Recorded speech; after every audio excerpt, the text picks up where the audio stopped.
أستغفر الله الذي لا إله إلا هو الحي القيوم وأتوب إليه لا حول ولا قوة إلا بالله العلي العظيم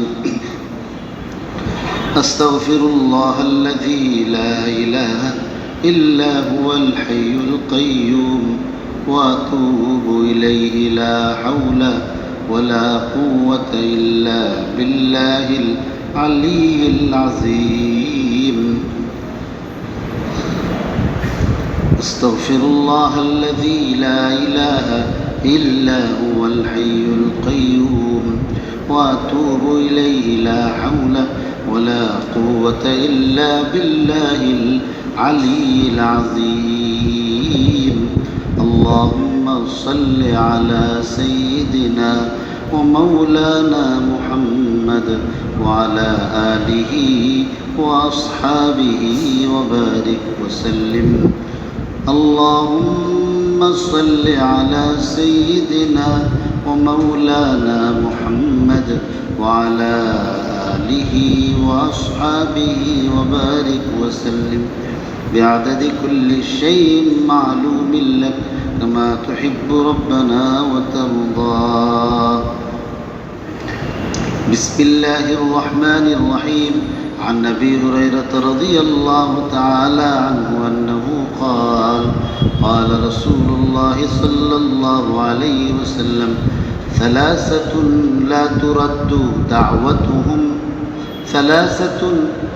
ترد دعوتهم الصائم حتى يفطر والإمام العادل ودعوة المظلوم يرفعها الله فوق الغمام ويفتح لها أبواب السماء ويقول الرب وعزتي لأنصرنك ولو بعد حين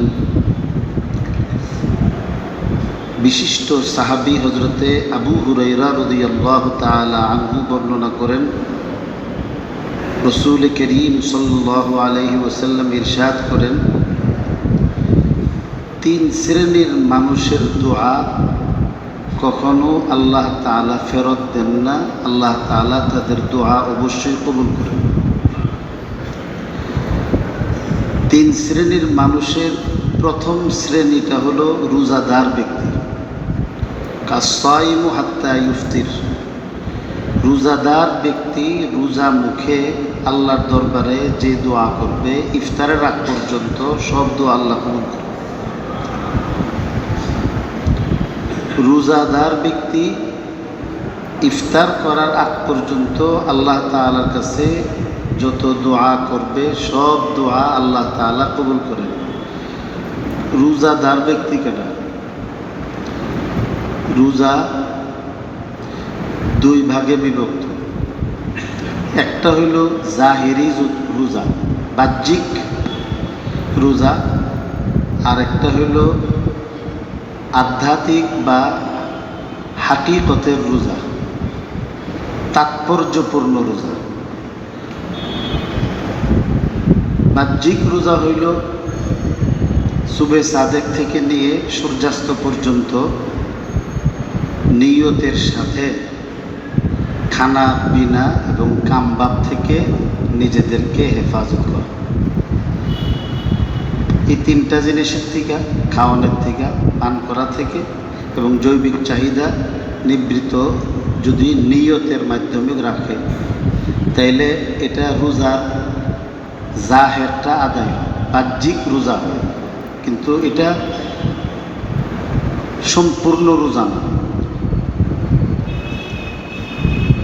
এর আরেকটা, যেমন আপনার একটা মানুষের আকৃতি আছে, প্রাণ আছে, প্রাণ যদি না থাকে, হাত পা থাকলেও এই মানুষটারে মানুষ বলে না, লাশ বলে।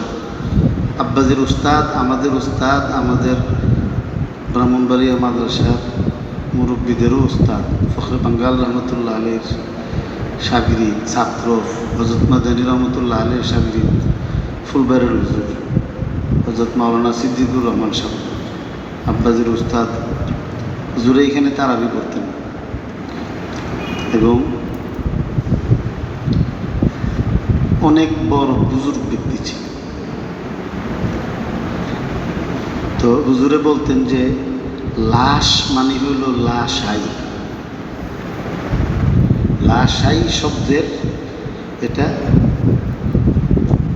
সংক্ষিপ্ত রূপ বা বিকৃত রূপ বলতে পারেন। লাশাই মানে হইল যেটা কোনো বস্তু না, কোনো জিনিস না এটা।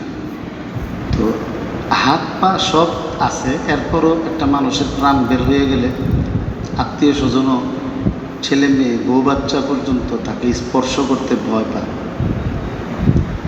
অনেকেই ঘৃণা করে। এবং ঘৃণা আছে দিককেই শরীয়তের মাসআলাও হইল যে লাশ টাশ যদি ধরে গোসল যদি দেয় তাইলে ভালো করে সাবান দিয়ে গরম পানি দিয়ে গোসল করে ফেলার কথা বলছে। কারণ বেশি বুজুর্গি দেখা যাবে না, আমরাও তো একদিন মরুম, ধরলে অসুবিধা কী? এই পাওয়ার দেখাইয়া দইরা এরপরে ভিতরে ভিতরে তো টেউ টেউ করতেছে, তো পরে ওই ভিতরে ভিতরে ডর ডর আর উপরে দিয়ে হইলো ব্যাটাগিরি, তো কয়দিন পরেই তো অসুস্থ হয়ে যাবে। এরপরে লাশ দেখলে আর এই এলাকাতেই থাকতে পারে। এই জন্যে অত বালা বালা না, শরীয়তে যুদ্ধরিয়া করছে আর ভিতরেই থাকে। শিমরালকান্দি বিএডিসির এক ব্যক্তি মারা গেছিল, সাইতেন হুজুর মসজিদে, জিহাদি মসজিদে এসে ইন্তেকাল করছে নামাজ পড়তে এসে জোহরের সময়। তো আব্বাজি তখন বললেন যে গোসল টুসুল করে বললে কি, আর বললেন যে একটু গরম পানি আর কয়েকটা বড়ি পাতা দিয়ে দিই। শরীয়তের মধ্যে এটাই বলছে। এখানে কোনো এক সরকারি কর্মকর্তা ওইখানে উনি আব্বাজির প্রশ্ন করতেন, গরম পানি কেন, বড়ি পাতা কেন? আব্বাজি কিছু কি আর লেগে এমনই না, মানে ইসলাম তো মানে একটা যৌক্তিক ধর্ম, এটা তো একটা রিজন আছে, এটা কেন, এটা কোনো কিতাবও কইছে ইডই, কিতাবও যে কইছে ইডই তার রিজন। তো উনি বারবার বলার পরে যখন দেখছে যে আর আব্বাজির কিছু কইতে পারতো না, যখন ক্লান্ত হয়েছে, তখন পরে বলছে শুনে, আমি বুঝলেই আল্লাহর হুকুম সহি আর না বুঝলে সহি না, এটা একটা গুমরাহি। অনেক জিনিস, সহজ জিনিসও অনেক সময় মানুষের দেমাগে কাজ করে না, বুঝতে সময় লাগে। আমার দেমাগে এখন বুঝে আসছে না দীক্ষা, এই জন্যে আল্লাহর বিধান বলিয়ে দেবো গা, এমন চিন্তা করা এটা গুমরাহি। এই জন্যে মুমিনের কাজ হয়েছে কি, সামি'না ওয়া আতা'না। যখন আল্লাহর হুকুম আইব, ওই যে আল্লাহ আমার বুঝে আসলো আমি এটা মানছি, না আসলো এটা তোমার হুকুম আমি মানছি, এটাকে গ্রহণ করার পরে তারপরে এই বিশ্বাস নেওয়া যে আল্লাহ তাআলা তো সব কাজের মধ্যেই কোনো না কোনো হেকমত রাখছেন। আল্লাহ এর মধ্যে কি হেকমত রাখছেন এটা যদি আমি উদ্ঘাটন করতে পারি, তাহলে তো আল্লাহর বিধান মানার প্রতি আমার ভক্তি শ্রদ্ধাটা আরও মজবুত হবে। আমার ভক্তিটা, আমার আকীদাটাকে আরও শানিত করার জন্য যদি আমি যাই, আর বিশ্বাস হইলে আমার বুঝে না আসলে ওটা শুরু, এটা ইমান তাজা করবে। আর আরেকটা হচ্ছে আল্লাহ কেন কইছে, আমার বুঝে যত দৌড়াইব ইসলাম এতটুকু রাখবো, আর আমার বুঝে যে দায়িত্ব না এটা ইসলামের মধ্যে নাই। এটার কথা আল্লাহ কোরআন শরীফে বলছেন, আফাতুমিনুনা বিবাদিল কিতাবি ওয়া তাকফুরুনা বিবাদ। ইসলামের আলোকে আমার জীবন, আমার চাহিদার আলোকে ইসলামী বিধান না, আল্লাহর বিধানের আলোকে আমি আমাকে আলোকিত করব, আমার চাহিদা দিয়া আল্লাহর বিধানটা আলোকিত করুন লাগবে। তাব্বাদি পরে বললেন যে মানুষ মারা গেলে শরীর ঠান্ডা হয়ে যায়, তো ময়লাগুলি শরীরের মধ্যে তখন লাগিয়ে থাকে, তখন একটু গরম পানি দিলে তখন এটা কি হয়, নরম হয়।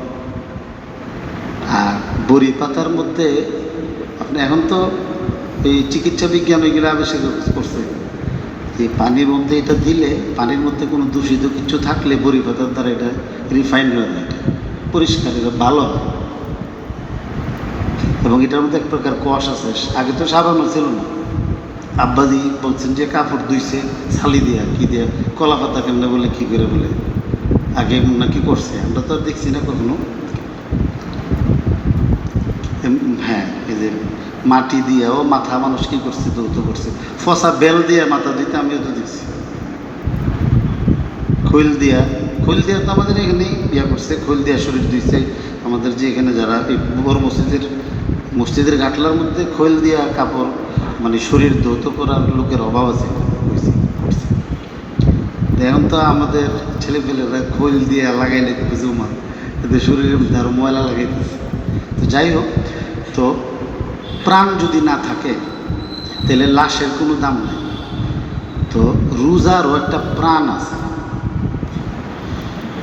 নিয়তের সঙ্গে খানা পিনা আর কামবাব থেকে বাঁচায় রাখা, এটা হলো রোজার বডিটার মধ্যে স্ট্রাকচার হয়েছে এটা। কিন্তু আসল রোজা হইল নিজের চোখটারে হেফাজত করা, চোখের রোজা রাখুন, কানটারে হেফাজত করা, গুণা দিয়া গুণা না শুনুন, গীবত না শুনুন। গুণা খালি গান শুনলেই গুণা, নিজে গীবত করছে আরেকজনের গীবত শুনছে। তো গীবত করা যেমন হারাম, গীবত শুনুনও কি হারাম। জিহ্বাটাকে আপনার নিয়ন্ত্রণ করা, জিহ্বা দিয়া অশ্লীল কথা না বলা, গীবত না করুন। তারপরে হাত দিয়া আপনার নাজায়েজ জিনিস স্পর্শ না করুন, হারাম জিনিস উপার্জন না করুন, পাউডারে দিয়া হারাম জায়গার মধ্যে না যাওন, মসজিদের মধ্যে, জিকিরের জায়গার মধ্যে, তেলাওয়াতের জায়গার মধ্যে যাইতে পাউডারের ব্যবহার করুন। কলবের মধ্যে নাজায়েজ খেয়াল না ঢুকান, দেমাগের ভিতরে কুচিন্তা না করুন। সবাই ঘরের মধ্যে দিচ্ছে, এখন তো ঘরের মধ্যে বৈশাও আপনার রোজা নষ্ট করার জন্য যথেষ্ট। মোবাইল দিয়ে সারাদিন বইকে আপনার ইয়া করতেছে, সারাক্ষণই মোবাইল। এমনি তো দরজা লাগাই মনে করতেছে উনি 30 পারা জানি খতম করে নিয়েছে। এটা হযরত মাওলানা সৈয়দ মাহমুদ মাদানী জামাত বরকাতুম বলছিলেন যে এই মোবাইলটা একটা জিন্দা মুসলমান কওমরে মুর্দা কওম বানাই দিয়েছে। তো কিচ্ছু নাই, মোবাইলও নাই, কিচ্ছু নেই, শুয়ে শুয়ে কুচিন্তা করছে মাথার মধ্যে। তো তাইলে এই দেমাগের রোজা হল নিজের শরীরের। এরপরে জিহ্বার মধ্যে হারাম গেজা না লাগান। হারাম খাইয়া রোজা রাখবো হইতো না, আদায় হইতো না। হালাল জীবিকাও পেট বইরা না খাওয়া, হালাল রোজার মধ্যে এত বেশি না খাওয়া। এই সব জিনিসগুলি হলো রোজার হাকিকত, রোজার প্রাণ। তো খানা পিনা কামভাবের সঙ্গে আধ্যাত্মিক এই জিনিসগুলি যখন আপনার একত্রিত হয় তখন আপনার এটা সত্যিকারের রোজা হয়। তো বুজুর্গানে দিন বলেন যে রোজাদারও 3 ভাগে বিভক্ত। এক শ্রেণীর মানুষ হলো সাধারণ মানুষের, মানে সাধারণ মানুষের রোজা। সাধারণ মানুষের রোজা হইল খানা পিনা আর কামবাবের থেকে বাচ্চা রয়েছে, আর কিচ্ছু নেই। আরেকটা হলো নেককার মানুষের রোজা, একটু উপরে। ওনারা খানা পিনা কামবাব থেকে নিজেকে হেফাজত করার পাশাপাশি হাত পা কর্ণ নাসিকা এই সবগুলিও ঠিক রাখছে। আরেকটা হলো আল্লাহর মুকাররব বান্দাদের রোজা। ওনারা খানা পিনা কামবাব থেকে জাহিরি রোজা যেমন রাখছে এবং রোজার হাকিকত যেভাবে আদায় করছে, করার পাশাপাশি ওনারা দিলটারে গায়রুল্লাহ, আল্লাহ ব্যতীত সব কিছু থেকে এটারে সাফ করার স্পেশাল আর একটা রোজা রাখে, যেখানে আল্লাহ ছাড়া আর কোনো ইয়া নেই, শুধু আল্লাহরে ডাকে। এবং এই সব কিছুর দ্বারা এই সারাক্ষণ খালি ওনারা এটাই কল্পনা করে যে আল্লাহ আমি তো রোজা রাখছি তোমার ফাইবার লেগে, তোমার রাস্তাটা কই, তোমার রাস্তাটা আমাকে দেখায় দো, बता हमको तेरी राह किस तरफ है, तेरी राह पर चला हमको खुदा है। আল্লাহ তোমার রাস্তাটা কই, আমি তো মূর্খ, জানি না। আমি তো এই সব কিছু বাদ দিয়েছি তোমারে পাওয়ার জন্যে, কারণ আল্লাহ খায় না, পরে না, আল্লাহ তাআলা কিছু ভোগ করে না। আমি তো সব ভোগ বিলাস ছেড়ে দিছি তোমারে পাওয়ার জন্য। আমারে ওই রাস্তাটা একটু দেখায় দাও, তেরি রাহ পর চালা হামকো খুদায়, ওইটার মধ্যেই চালা, অন্য কোন রাস্তার মধ্যে নেই। একদম আল্লাহ তাআলার দিকে একনিষ্ঠ নিবিষ্ট মনে আল্লাহর দিকে ধাবিত হয়ে যায়। এটা হলো একদম মুকাররব বান্দাদের। এইভাবে যখন রোজাদার ব্যক্তি রোজা রাখবো, ইফতারের আগ পর্যন্ত সে দোয়া করলে আল্লাহ তার দোয়া ফেরত দেন না। 2 নম্বর হলো ন্যায়পরায়ণ ইমাম। ন্যায়পরায়ণ ইমাম, ইমাম 2 ধরনের, একটা ছোট্ট ইমামতি আর একটা বড় ইমামতি। ছোট্ট ইমামতি হলো মসজিদে নামাজ পড়ানো, এটা হলো ইমামতির একটা ছোট স্তর। আর বড় স্তর হইল রাষ্ট্রপ্রধান, যিনি রাসূলুল্লাহ সাল্লাল্লাহু আলাইহি সাল্লাম ইসলামী রাষ্ট্রের প্রধানও ছিলেন, আবার শরীয়তেরও কি ছিলেন, প্রধান ছিলেন। তো আল্লাহ যখন কোনো এলাকার মধ্যে বিশেষ নেয়ামত এবং মেহেরবানি করতে চান, কোনো এলাকার উপর আল্লাহর খাস রহমতের এরাদা হইলে আল্লাহ ওই এলাকার মধ্যে ন্যায়পরায়ণ শাসক দান করেন। ইনসাফগার নেতা যদি আল্লাহর কাছে দোয়া করে, আল্লাহ দোয়া ফেরত দেন। তো এটা হলো আদেল বলা হয় ন্যায়পরায়ণ, মানে তিনি আল্লাহর বিধান মোতাবেক ন্যায়নিষ্ঠ এবং কোনো ধরনের স্বজনপ্রীতি না করে, অন্যায় না করে, ন্যায় নীতির সঙ্গে যিনি রাষ্ট্র পরিচালনা করেন। এক, নিজের লোক হইলে এক ধরনের আইন, অন্য দলের হইলে আরেক ধরনের আইন নেই। আইন তার নিজস্ব গতিতে চলবে, তার নিজস্ব। বহু ঘটনা আছে এই ধরনের আমাদের বুজুর্গানে দ্বীনের, যে খোরাসানের যে বাদশাহ ছিল সুলতান মাহমুদ গজনবী রহমতুল্লাহ আলাইহ, ওনার কাছে এক বেড়া বিচার দিছে, হুজুর রাতের বেলা আমার বাড়ির মধ্যে এক জালেম জোর করে আমার ঘরে ঢুকে আমার বিবির উপর অত্যাচার করে। আমি তাকে কিছু বলতে পারি না, আর আমি তার নাম বলতে পারতাম না। তো সুলতান মাহমুদ গজনবী রহমতুল্লাহ আলাইহি গেছে বাদশাহ,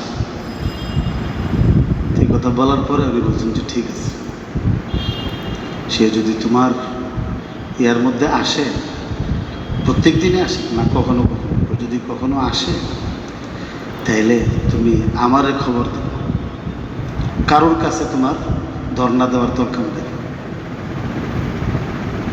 তো উনি বললেন যে ঠিক আছে। কয়েকদিন পরে হঠাৎ রাতের বেলা ওই লোক আসছে, হুজুর এই জালেম তো আমার বাড়ির মধ্যে আসছে। তো সুলতান মাহমুদ গজনবী রহমতুল্লাহ আলাইহি সোজা তলোয়ার নিয়ে বাড়িতে গেলেন এবং তারে বলছেন যে আমি তোমার বাড়িতে যাওয়ার সাথে সাথেই তুমি বাতিটা নিবাইলে, ঘরের মধ্যে বাতি রেখো না, লাইট নিবাই ফেলবা। তো সুলতান মাহমুদ গজনবী রহমতুল্লাহ আলাইহি ভিতরে ঢুকেই অন্ধকারের মধ্যে আগে তরবারি খুলে ওই লোকটাকে 2 টুকরা করে ফেলছে। 2 টুকরা করে এরপরে কিছুকে এবার বাতি জ্বালা, তো বাতি জ্বালাইছে। জ্বালানোর পরে তখন কিছু আলহামদুলিল্লাহ প্রথম উনি বললেন, লাশ দ্বিখণ্ডিত করে রয়েছে। উনি প্রথমে বললেন যে আলহামদুলিল্লাহ, এরপরে বললেন যে আমার 1 গ্লাস পানি দেব। তো 1 গ্লাস পানি আনছে করে খাইছে। তো লোকে বলতেছে হুজুর আলহামদুলিল্লাহ বললেন কিনলেন আর পানি খুঁজলেন কিনলেন। আগের মানুষও টেক না ছিল, আসলে যুবক রেলেছি এত ইডারে যুবক করার পরে তো ইডা বালাটা দূর দেওয়ার কথা আবার তার নিতে খারো দিছে। হুজুর আলহামদুলিল্লাহ কইলেন, আবার ফানি চাইলেন। আলহামদুলিল্লাহ বলছি এই জন্য, তুমি যখন বলছো যে কোনো জালেম তোমার ঘরে আক্রমণ করে আর তার নাম বলতে পারতেছো না, তো আমার তখন আশঙ্কা হয়েছে আমার ছেলে পেলেদের মধ্যে কেউ কিনা, নাহলে তুমি আমার কাছে তার নাম কইতে পারো না। এই জন্যে তুমি বিচার দেওয়ার পরে আমি কসম খাইছি যে যতদিন এই জালেমরে আমি বিচার করে আমার প্রজারে জুলুম মুক্ত করতে না পারবো, আমি এক ফোঁটা পানিও খেতে পারবো।